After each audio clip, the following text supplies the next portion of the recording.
Hello students, आप सभी का स्वागत है। बच्चों, आज का यह वीडियो आप सभी स्टूडेंट्स के लिए बहुत ही ज़्यादा इम्पोर्टेंट रहने वाली है, क्योंकि आज मैं आप लोग को ऐसी बहुत सारी इम्पोर्टेंट चीज़ों के बारे में बताने जा रहा हूं जो कि आपको पता होना चाहिए, लेकिन बहुत सारे बच्चों को इसके बारे में पता नहीं होता है। तो वीडियो को आप पूरा शुरू से लास्ट तक देखते रहना। देखो, सबसे पहली चीज़ कि आपको जितना पढ़ना था, जितना याद करना था, वो आप कर चुके हो। अब समय आ गया है उसको प्रेजेंट करने का, जो भी आपने पढ़ा है। अब कैसे हम प्रेजेंट करें, कहाँ से स्टार्ट करें लिखना, कैसे लिखें, तो ये सारी चीज़ों के बारे में बताने जा रहा हूँ।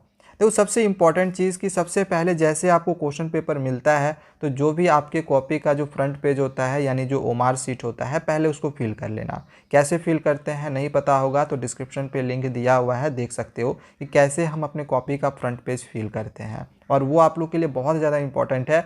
उसमें गलती करते हो तो आपका रिजल्ट पेंडिंग में चला जाता है। तो आंसर्स लिखने से ज़्यादा ज़रूरी होता है कि हम पहले ओमार सीट को अच्छे से फिल कर ले। ठीक है। अब देखो, यहाँ पे जो भी आपका सेट नंबर होगा, जो भी क्वेश्चन पेपर कोड होगा, तो ये सब आपको वहाँ पे फिल भी करना पड़ता है। सीरीज़ जो होता है, सारी चीज़ें जो होती है हमें फिल करना पड़ता है। तो अच्छे से फिल करना, कुछ भी गलती मत करना। क्वेश्चन पेपर में भी जो आपका रोल नंबर होगा उसको फिल कर लेना। अब बहुत सारे बच्चों के ऐसा भी हो सकता है कि यहाँ पे मान के चलो 8 डिजिट का बॉक्स बना हुआ है और 9 डिजिट के रोल नंबर हैं। अगर ऐसा होता है तो आप स्टार्टिंग में यहाँ पे एक बॉक्स बना के खुद से जो भी आपका स्टार्टिंग वाला रोल नंबर होगा उसको लिख लेना। लेकिन पहले चेक कर लेना कि कितने बॉक्स बने हुए हैं। ऐसा नहीं कि हम पहले से ही एक बॉक्स बना दिए, ये गलती मत करना। पहले चेक कर लेना कि कितने बॉक्स बने हुए हैं, उतने बॉक्स में आपके रोल नंबर अटेंगे या नहीं अटेंगे। अगर नहीं अटता है तो फिर स्टार्टिंग में बॉक्स बनाना है, इधर नहीं बनाना है। ये सीबीएसई ने पहले ही बताया हुआ है। ठीक है। तो देखो, एक चीज़ स्टूडेंट्स को कन्फ्यूज़न होती है कि सर हम स्टार्टिंग आंसर्स को कहाँ से करें, सेक्शन ए से करें, सेक्शन बी से करें, सी से करें, डी से करें, कहाँ से करें, बच्चों को पता ही नहीं चलता है। देखो, सबसे सही तरीका क्या है? सबसे सही तरीका है कि डायरेक्ट आप लोग जो लिटरेचर वाला आपका पोर्शन होगा, डायरेक्ट लिटरेचर से स्टार्ट करो। अब इसके पीछे का मैं आपको बहुत सारा रीज़न बता दे रहा हूँ। पहला रीज़न कि लिटरेचर से आपके सबसे ज़्यादा 40 मार्क्स के क्वेश्चन आ रहे हैं।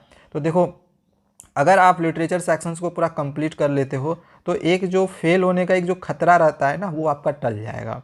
सोचो कि आपका 40 नंबर्स का बन चुका है, आप रिलैक्स फील करोगे। ठीक है। एक तो ये पहला हो गया। दूसरा कि रीडिंग सेक्शन में आपके ज़्यादा समय लग सकते हैं। तो अगर आप पहले रीडिंग सेक्शन बनाते हो तो वहाँ पे आपका थोड़ा सा प्रॉब्लम हो सकता है। अगर ज़्यादा समय लग गया तो फिर आपका यहाँ लिटरेचर में प्रॉब्लम हो जाएगा। एक तो ये रीज़न हो गया। और क्या रीज़न है? रीज़न ये भी है कि जो लिटरेचर सेक्शंस होता है, इसके क्वेश्चंस आपने ऑलरेडी किताब में पढ़ रखे होते हैं, तो इसके आंसर्स को आप इजीली कर सकते हो, आप इजीली लिख सकते हो। ठीक है। और एक रीज़न, सबसे बड़ा रीज़न क्या है कि लिटरेचर सेक्शंस के जो क्वेश्चन जो आपको मिलेंगे, जैसे जो हमारे 4 मार्क्स के या 6 मार्क्स के क्वेश्चन होते हैं, वो सब्जेक्टिव होंगे। तो जो टीचर होता है वो क्या करता है, अगर आप इसका अगर लास्ट में बनाओगे ना, तो वो होते हैं सब्जेक्टिव क्वेश्चन। मान के चलो 6 मार्क्स का क्वेश्चन है, तो जो टीचर होता है स्टार्टिंग में एकदम फ्रेश रहता है आपके कॉपी को जब साइन करता है तो, लेकिन जैसे ही वो लास्ट पेज में पहुंचता है तो थोड़ा सा उब सा जाता है, कोशिश करता है कि इसको नंबर हम थोड़ा सा काट ले। अगर आप थोड़ा सा अच्छे से नहीं लिख पाए हो तो वहाँ पे आपके जो टीचर्स होते हैं वो नंबर आपका काटने में लग जाते हैं। तो आप मौका ही नहीं दो कि टीचर आपका नंबर काटे। ठीक है। स्टार्टिंग में अगर आप लिख दोगे तो आपके नंबर कटेंगे ही नहीं। जैसे अगर 4 मार्क्स का क्वेश्चन है तो आपके फुल 4 नंबर मिल जाएंगे। कटता भी है तो हाफ मार्क्स, 1 मार्क्स कटेगा अगर आप थोड़ा सा गड़बड़ लिखते हैं तो, नहीं तो आपको फुल मार्क्स मिल जाएंगे। वही अगर लास्ट में लिखते हो, टीचर जल्दी जल्दी साइन कर रहा होता है, फिर आपका सोचेगा कि चला 4 नंबर का है, 2 नंबर बैठा देते हैं। ऐसे करके टीचर के माइंड में रहता है अगर आपका आंसर सही नहीं देखता है तो इसी वजह से मैं कह रहा हूँ कि लिटरेचर वाला पोर्शन ज़रूरी है। सबसे पहले लिटरेचर सेक्शंस को बनाओ, लेकिन ये भी ध्यान रखो कि स्टार्टिंग वाला जो पेज होगा, पहले देख लेना कि लिटरेचर के जो भी क्वेश्चंस हैं वो आपको आ रहा है या फिर नहीं आ रहा है। ठीक है। अगर आ रहा है तो ही बनाना, अदरवाइज जो सेक्शन आएगा पहले वही ट्राई करना। ठीक है। लेकिन मैं सजेस्ट करूँगा कि कभी भी रीडिंग सेक्शन से स्टार्ट मत करना। रीडिंग सेक्शन कब बनाना है वो भी मैं अभी आप लोग को बता रहे जा रहा हूँ। ठीक है। पहले देखते रहो कैसे हम आंसर्स को रिप्रेजेंट करेंगे। देखो, सबसे पहले क्या करना है, मान के चलो हम सेक्शन सी के क्वेश्चंस को बनाना शुरू कर रहे हैं, तो यहाँ पे आपको स्टार्टिंग में इस तरह से सेक्शन सी लिख देना है। ठीक है। अब यहाँ पे कोई ज़रूरी नहीं है कि आप लिटरेचर लिखो, इसके यहाँ पे लिखना ज़रूरी नहीं होता है। लिखते हो तो फिर आपका उसमें टाइम ज़्यादा लगेगा, आपको टाइम भी तो बचाना है ना, इसको भी ध्यान में रखना है। अब जैसे ये क्वेश्चन नंबर 6 को हम बना रहे हैं, तो यहाँ पे हम इस तरह से लिखेंगे, क्वेश्चन जरूर लिखना है इस तरह से, क्वेश्चन 6 लिख दिए। अब 6 का अगर हम ए अटैम्प्ट कर रहे हैं तो यहाँ पे 6 का इस तरह से ए लिख दिए। अब ए का अगर हम 1 नंबर अटैम्प्ट कर रहे हैं तो ए का हम इस तरह से 1 लिख दिए। अब देखो मेरे यहाँ ना स्पेस कम है, इसको ध्यान रखना, मेरे यहाँ देखो स्पेस कम है, इस वजह से मेरा यहाँ से बाहर चला गया है। लेकिन आपको ये जो जितने भी क्वेश्चन नंबर हैं आप लोग को ये जो लाइन खींचोगे इसके अंदर ही होना चाहिए। ओके, तो अब ए का मान 1 का मान के चलो ये जो ऑप्शन है ये सही आ रहा है, ठीक है, ऑप्शन ए सही है। तो हम डायरेक्ट यहाँ पे क्या लिखेंगे, इस तरह से लिख देंगे ऑप्शन ए हमारा सही है। और ऑप्शन ए में जो भी यहाँ पे लिखा हुआ है इसको हम यहाँ पे इस तरह से लिख देंगे। 1 हो गया, फिर इस तरह से 2 लिखा था एंड 7 लिखा था। तो ये वाला जो आंसर है हम लोग का इस तरह से हो गया। इसी तरह से अगर मान के चलो अगला क्वेश्चन का आंसर लिखना है, मान के चलो ये वाला क्वेश्चन का लिखना है, तो अब 2 नंबर है। अब बार बार आपको ये लिखने की ज़रूरत नहीं है, डायरेक्ट आप यहाँ पे 2 नंबर कर लो। अब देखो बहुत बार ऐसा क्या होता है कि बच्चे गलती क्या करते हैं कि यहाँ पे 1 लिखे, अब यहाँ पे 2 लिख देते हैं, वो इस तरह से लाइन नहीं छोड़ते हैं। तो ऐसा भी गलती मत करना, 1 लिखो, इस तरह से एक लाइन छोड़ो, यहाँ पे 2 लिखो, जो भी आंसर होगा। जैसे मान के चलो ये बी आंसर आ रहा है तो इस बार हमने यहाँ पे बी लिख दिया। क्वेश्चन नंबर आपका लाइन के इधर होना चाहिए, जो आंसर्स लिखोगे आपका इधर होना चाहिए। यहाँ पे थोड़ी सी मिस्टेक हो गई है, ये लाइन जो है मेरे पास यहाँ पे कम था, इस वजह से इधर आ गया है, ठीक है। आपको इस लाइन के इधर ही सारे क्वेश्चन नंबर लिखने हैं।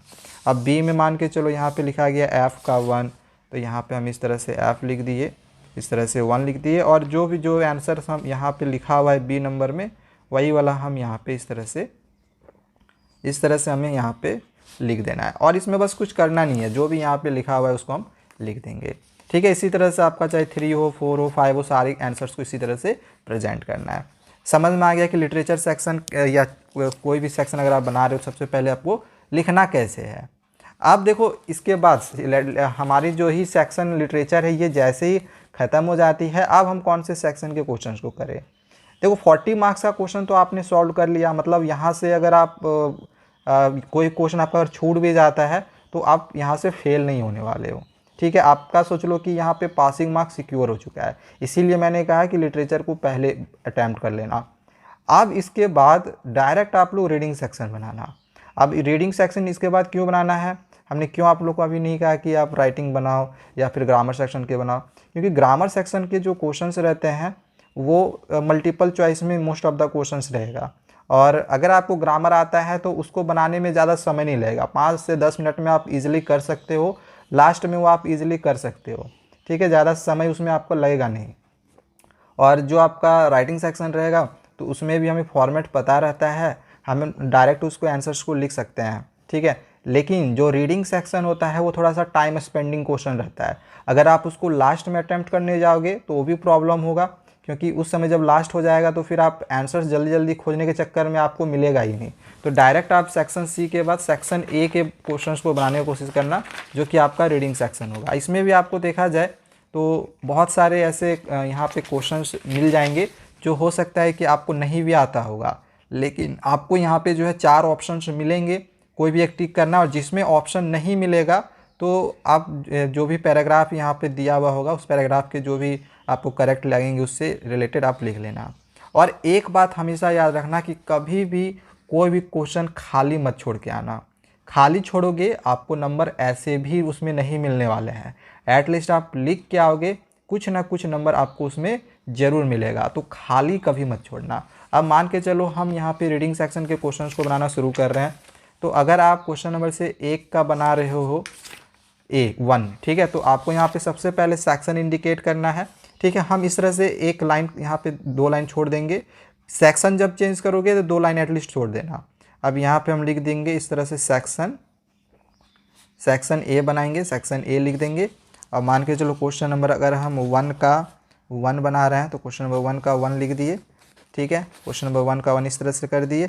और इसका जो भी ऑप्शन होगा, जैसे मान के चलो डी हमारा सही आंसर है, तो इस तरह से हम यहाँ पे डी नंबर लिख दिए। और डी में जो हमारा आंसर है जैसे हु आर सिंसियर, ठीक है, जैसे यहाँ लिखा ना हु आर सिंसियर, तो इस तरह से हम यहाँ पे लिख देंगे।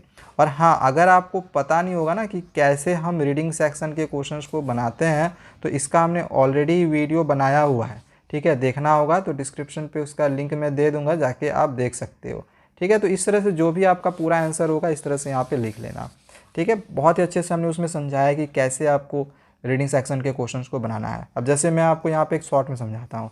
कभी भी रीडिंग सेक्शन के क्वेश्चंस को बनाओगे तो सबसे पहले कोशिश करना कि जो पैसेजेस है वो पढ़ना, डायरेक्ट क्वेश्चन पे मत जाना, कंफ्यूज होकर रह जाओगे।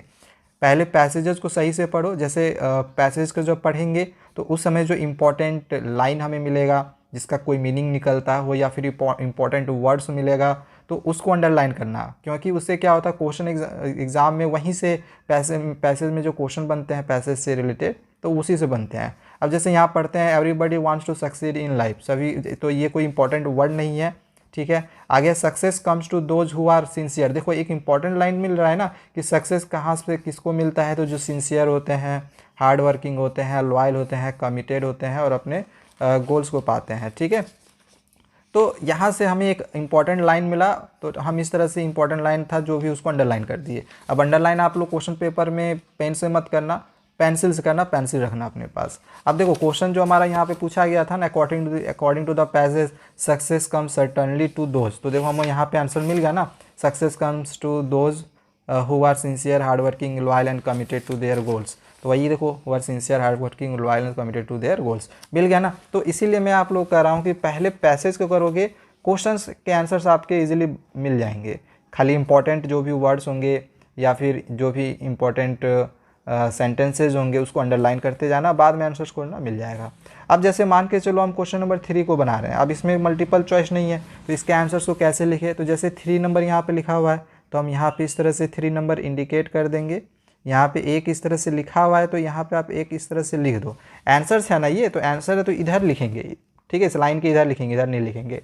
और यहाँ पे लिखा है डेवलप अ प्रॉपर, जो भी मतलब आंसर होगा, आंसर्स को बस यहाँ पे इस तरह से पूरा लिख लेना है, ठीक है। इस तरह से जो भी आपका पूरा आंसर होगा इस तरह से आप पूरा आंसर्स को लिख सकते हो, ठीक है, कोई दिक्कत नहीं होगा यहाँ पे। तो इस तरह से सेकेंड में आप लोग को रीडिंग पोर्शन बनाना है। थर्ड में आपको ग्रामर नहीं बनाना है, थर्ड में आपको राइटिंग सेक्शन के क्वेश्चंस को बनाना है। जो राइटिंग सेक्शन के आपके क्वेश्चंस होंगे इसको बनाना। जैसे हमें मान के चलो एडिटर के पास लेटर लिखने के लिए दिया हुआ रहेगा, वो रहना ही है, ठीक है। लेटर जो रहेगा वो एडिटर के पास एक रहेगा ही रहेगा और एक आपका हो सकता है दूसरे वे में रहेगा, ठीक है।